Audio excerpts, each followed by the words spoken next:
Hey guys, my project for today is to completely replace the battery on my electric bike company Model S. So it also apply to a Model C. So you might be asking, why would you want to do that? Why would you want to completely replace it? Well, my battery crapped out on me and I took it to the electric bike company and they were going to replace it under warranty. They said it would take 6 weeks, and when we tried to contact them, we found out that they were completely out of business and the doors were locked and there was no way to get my battery back from them. So after doing a little searching around, I found out that this box here is proprietary and nobody makes a battery that will go inside there. So the only real option here is to just completely replace it with something else. So it's a 48 volt battery, the one that came with it originally, and I pulled the one out of my wife's bike so you can see what it is and what it looks like. It is as you can see right here, it's a 48 volt, 11.6 amp hour. They actually call it a 12 amp hour battery. Doesn't have a lot of range, but it's a decent range. But after doing some research, I decided to go with something bigger and better. And it's something called, let me turn it over here so you can see exactly what it is.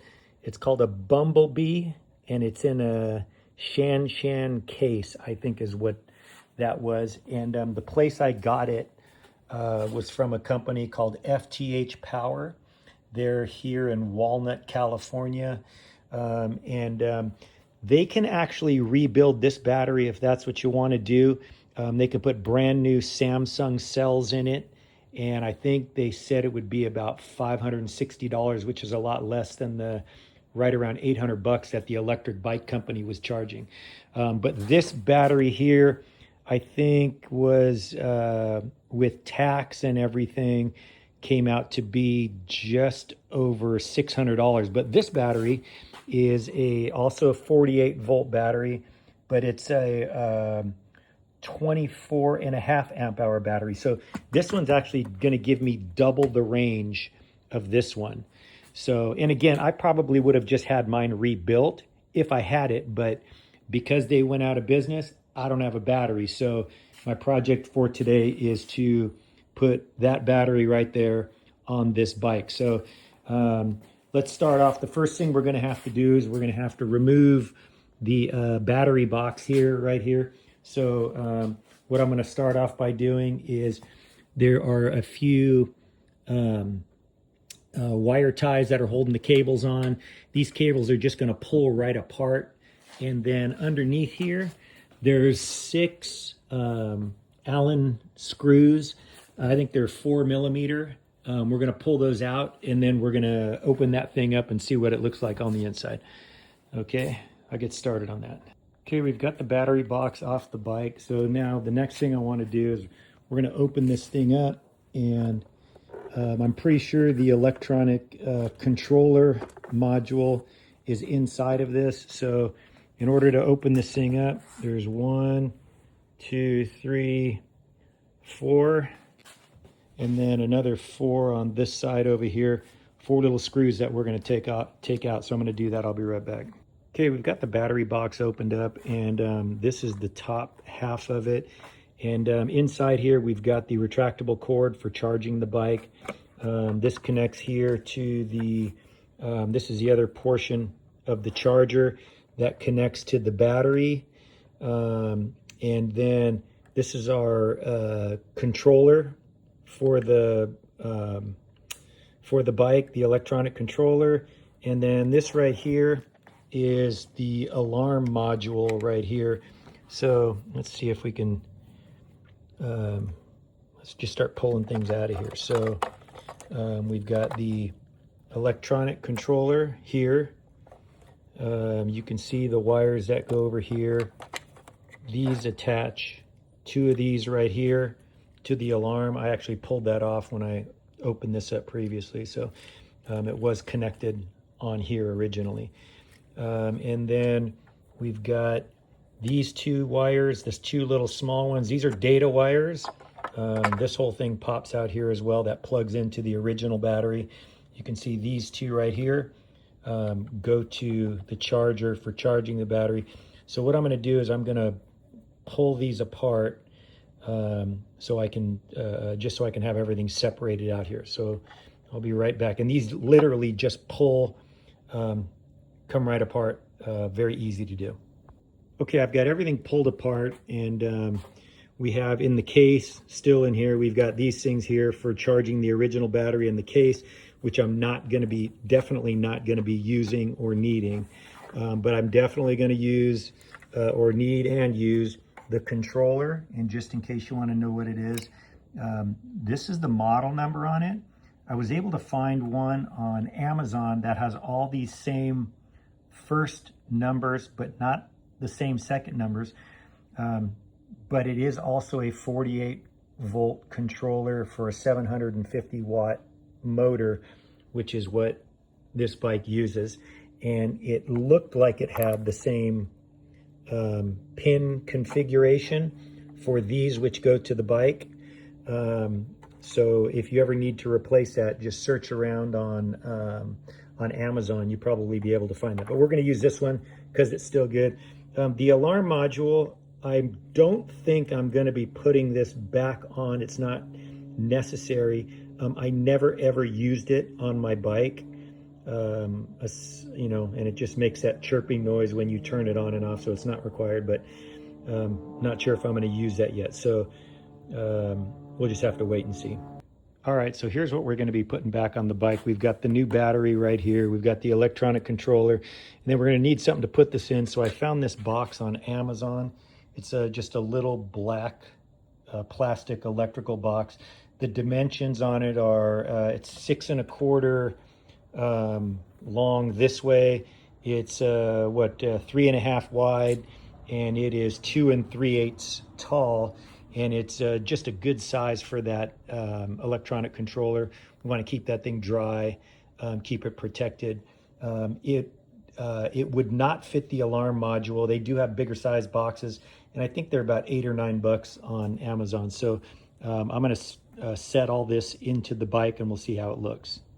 Oh, one more thing. I also thought I might be able to mount the controller inside of this back part of the battery box. This is what actually stays on the bike right here. I thought it might fit inside there. So I did open it up, and unfortunately there was not enough room. But what I would tell you is if you wanted to use the alarm module and use a box this size, you could mount the alarm module inside of here, and then just do the controller in here.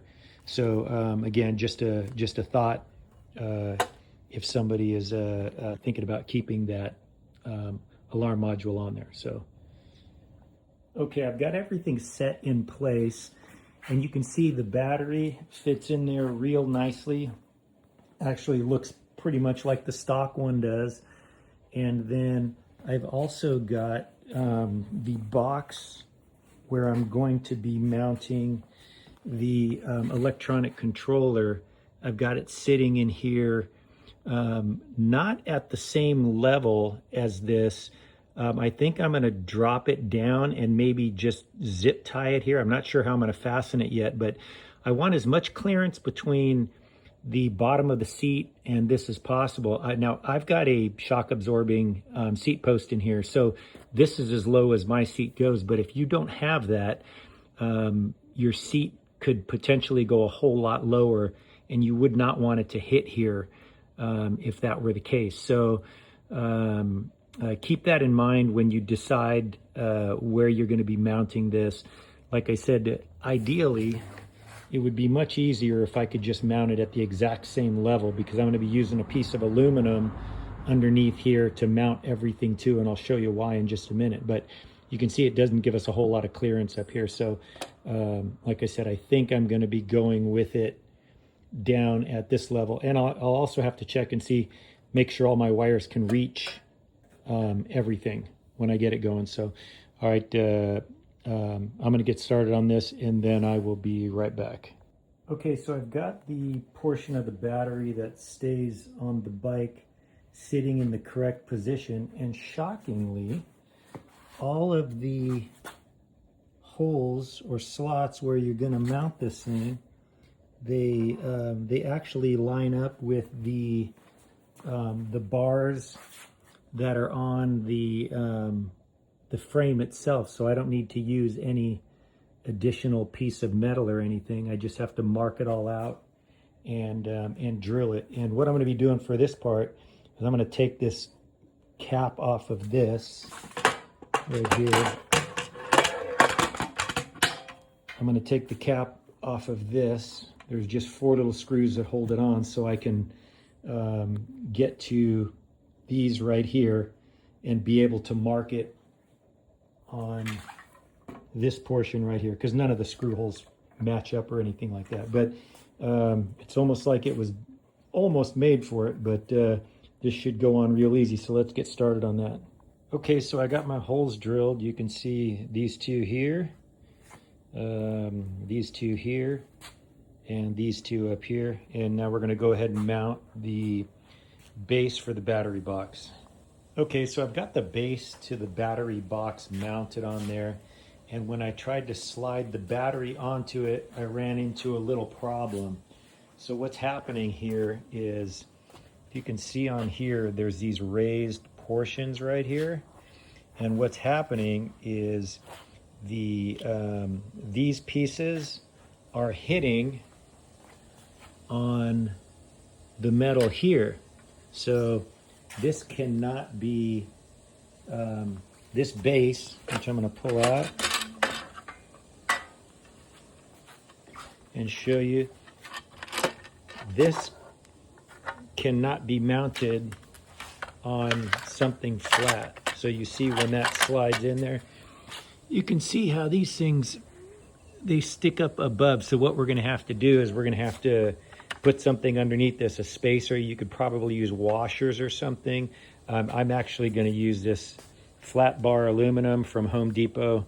This is 2 inches wide and it's 1/8 of an inch thick, and that'll give me plenty of clearance. So I'm going to go ahead and make a piece to go on there, and then I'll be right back. Okay, so I just finished my spacer. It's made out of 1/8 inch thick, 2 inch wide aluminum flat stock. I bought at Home Depot. A 3-foot piece was about 16 bucks. And it's just going to go between the battery base and the metal part of the bike rack where the battery is going to be mounted. So we'll go ahead and put that on now. Okay, I've got the battery base mounted now with the spacer underneath it. You can't even see it underneath there. But there it is right there with the spacer underneath it. So let's check and see now how the battery fits, if it's okay. Get it started on there. And it slides right in. And battery fits perfectly. So, all right, let's go ahead now, and we're going to work on the box for the controller unit. All right, so the next thing we're going to be doing is putting the controller into the battery box, and you can see I already drilled a hole in it right here for the power wire from the battery to come in, and then I also notched it right here on the top for the wires that go out to the bike. So I need 2 hands to put this in here, but give me 1 sec, I'll be right back. Okay, so I've got the controller in the box now, and you can see it's a pretty nice snug fit in there. This is the power wire that goes to the battery. Got the cables that go to the bike, and then the other 2 extra, the data wire and the wire to the alarm. I've just got those tucked in here along the side. So let's bring this over and put it on the bike. Okay, so I've got the controller box mounted, and to mount it, I actually went with the ultra low tech option of zip tying it to the frame of the bike. I just drilled a couple of holes on each side. I'm right in the corner, and then I pulled a couple zip ties through and tied them on there, and it's actually on there really good. So I think it's actually a pretty decent option. Now I'm just going to put the controller in it, and we'll get it all put back together and see what it looks like. Okay, I've got the controller in the box. Everything's connected up. And now for the moment of truth, we're gonna push the battery in. Battery's in. I'm gonna check, there's a little switch on the bottom here to turn the battery on. You can also turn on the light, that's how you know the battery's on. So I just turned it on. And then we're gonna try our power button right here. Screen powers up, everything looks good. Battery showing a full charge. All right, so let's throw the seat back on it and let's take it for a quick ride. All right, here we go, first ride. Let's give it a try.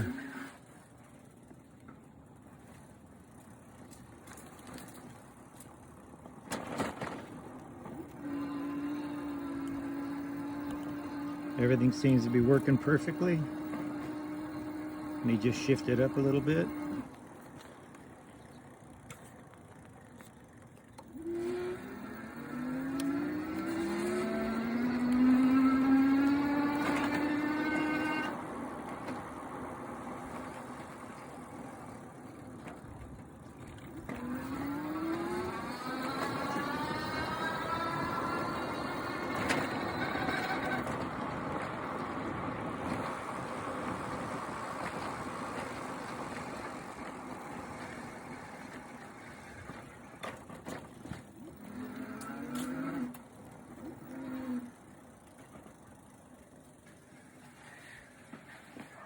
Okay, I think this project is a success. We're just going to close up the boxes now. Close those up, and that'll be it. We'll be done. Okay, so here's the finished product. My electric bike company, Model S, I guess they call it a Legacy Series, retrofitted with a 48 volt, 24.5 amp hour battery, essentially doubling the range of the bike. And once again, this battery is what they call a Bumblebee, and the place I ended up buying it was FTH Power here in Walnut, California. So hopefully this video will help somebody else, and if you have any questions, let me know. Thanks for watching.